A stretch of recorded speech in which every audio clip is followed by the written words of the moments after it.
A fuga de Jonas, um profeta contra o chamado divino.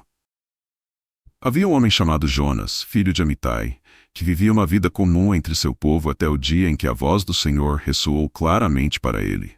Jonas, dizia o Senhor, levanta-te e vai depressa à grande cidade de Nínive. Prega contra ela, pois sua maldade chegou até minha presença. Porém, o coração de Jonas foi tomado por medo e resistência. Ele sabia da fama de Nínive como uma cidade cruel, cheia de violência e idolatria. Então, em vez de obedecer, ele decidiu fugir. Se eu for para o outro lado do mundo, talvez Deus me deixe em paz, pensou.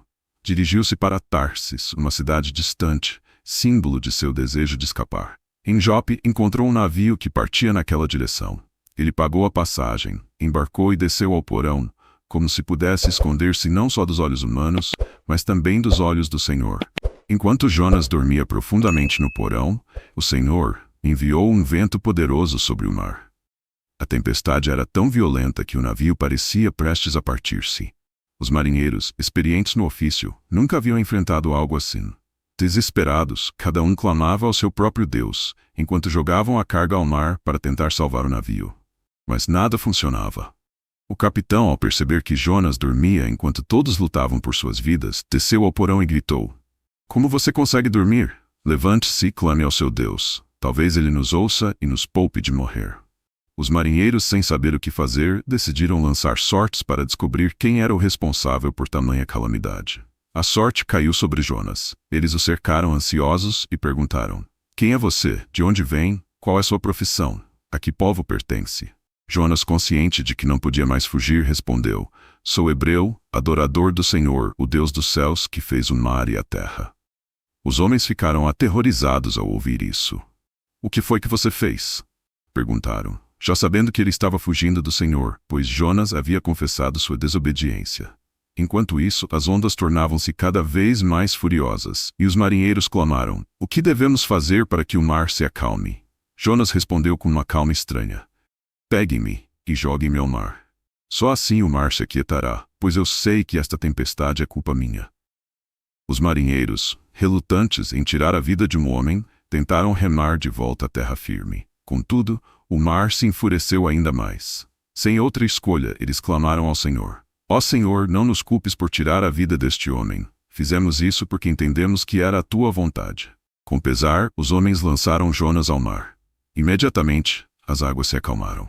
Tomados de um profundo temor ao Senhor, ofereceram sacrifícios e fizeram votos de servi-lo. Enquanto isso, Jonas, afundando nas profundezas do mar, foi engolido por um grande peixe, preparado pelo Senhor.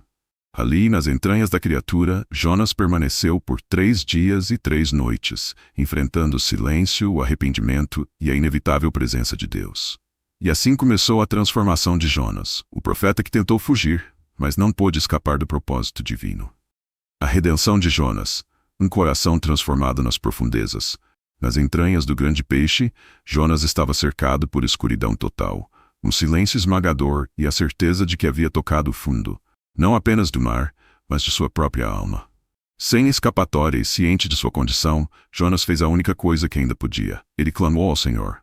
Em meu desespero, Jonas começou sua oração. "Clamei ao Senhor e ele me respondeu. Do ventre da morte gritei por socorro e ouviste o meu clamor."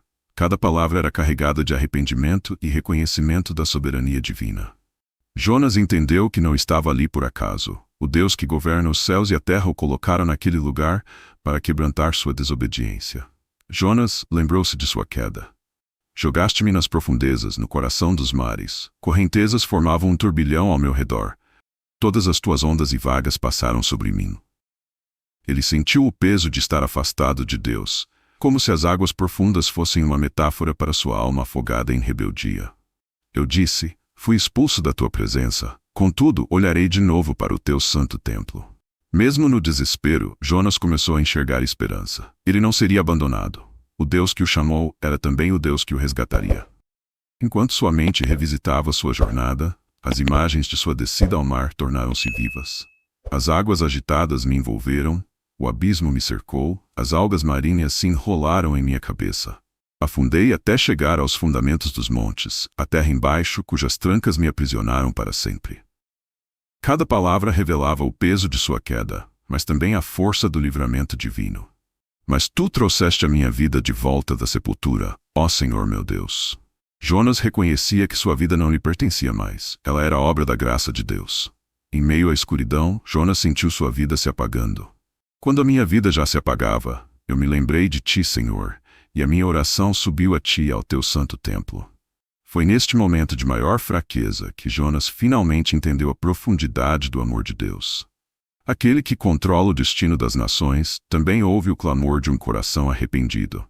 Jonas prosseguiu em sua oração, agora cheio de gratidão e humildade. Aqueles que acreditam em ídolos inúteis desprezam a misericórdia. Ele reconheceu a inutilidade da rebeldia e da fuga. Mas eu, com um cântico de gratidão, oferecerei sacrifício a ti. O que eu prometi cumprirei totalmente. A salvação vem do Senhor. Ao terminar sua oração, algo inesperado aconteceu. O Senhor, em sua infinita misericórdia, deu ordens ao grande peixe. De repente, Jonas foi vomitado em terra firme. O profeta, agora renovado, sentiu os pés tocarem a terra novamente. Cada respiração era um lembrete da misericórdia de Deus e da missão que ele precisava cumprir. De pé, ainda ofegante e sujo das profundezas, Jonas olhou para o horizonte. Ele sabia que não poderia mais fugir. O Deus que o chamou havia lhe dado uma segunda chance. E agora, mais do que nunca, Jonas estava pronto para obedecer ao chamado divino. A missão cumprida. Jonas e o milagre de Nínive. Depois de ser resgatado do ventre do grande peixe, Jonas foi novamente confrontado pela voz do Senhor. Desta vez, a ordem era clara e inescapável. Vá à grande cidade de Nínive e pregue contra ela a mensagem que eu lhe darei. Desta vez, Jonas não hesitou. Ele sabia que não havia como fugir do chamado de Deus, e sua experiência nas profundezas do mar havia transformado seu coração. Ao chegar em Nínive, Jonas ficou impressionado com a imensidão da cidade. Era necessário caminhar 3 dias inteiros para percorrê-la por completo. Com determinação, ele começou sua missão. No primeiro dia, Jonas andava pelas ruas proclamando uma mensagem simples, mas carregada de poder. Daqui a 40 dias, Nínive será destruída. A voz de Jonas ecoava nas ruas, e sua pregação era direta, sem rodeios. Era uma chamada urgente ao arrependimento. O inesperado aconteceu. Os ninivitas ouviram a mensagem de Jonas e creram em Deus. O coração do povo, que antes estava mergulhado na maldade e na violência, foi tocado pela gravidade da mensagem divina. De imediato, proclamaram um jejum em toda a cidade. Do maior ao menor, todos se vestiram de pano de saco, um sinal de humildade e arrependimento. A mensagem do profeta não apenas chegou aos ouvidos, mas penetrou profundamente nos corações. Quando a notícia da pregação chegou ao rei de Nínive, ele reagiu de forma ainda mais surpreendente. Deixando de lado sua autoridade e orgulho, ele se levantou do trono, tirou seu manto real, vestiu-se de pano de saco e sentou-se sobre cinzas. Sua atitude era um exemplo para todo o povo. Até mesmo o mais poderoso da cidade reconhecia sua culpa e a necessidade de buscar a misericórdia divina. O rei então decretou um edito oficial. Por decreto do rei e de seus nobres, nenhum homem ou animal, bois ou ovelhas, deve provar coisa alguma, não comam nem bebam. Cubram-se de pano de saco, homens e animais. E todos clamem a Deus com todas as suas forças. Deixem os maus caminhos e a violência. Quem sabe Deus se arrependa e abandone a sua ira, e não sejamos destruídos. A cidade inteira, dos governantes aos mais humildes cidadãos, entrou em um estado de luto coletivo. Até mesmo os animais foram incluídos no jejum e na demonstração de arrependimento, numa tentativa desesperada de alcançar o favor divino. O clamor subiu aos céus e o povo esperava temeroso pela resposta de Deus. Deus, em sua infinita misericórdia, viu o que os ninivitas fizeram. Ele percebeu como abandonaram seus maus caminhos e se voltaram para ele com sinceridade. Então, o Senhor se arrependeu do castigo que havia planejado contra eles e poupou a cidade. Nínive, que estava destinada à destruição, foi salva. Jonas havia cumprido sua missão, mas o resultado não era apenas sobre sua obediência. Era sobre o poder de uma mensagem divina, capaz de transformar até mesmo o povo mais corrupto e violento em uma nação que buscava a misericórdia do Deus vivo.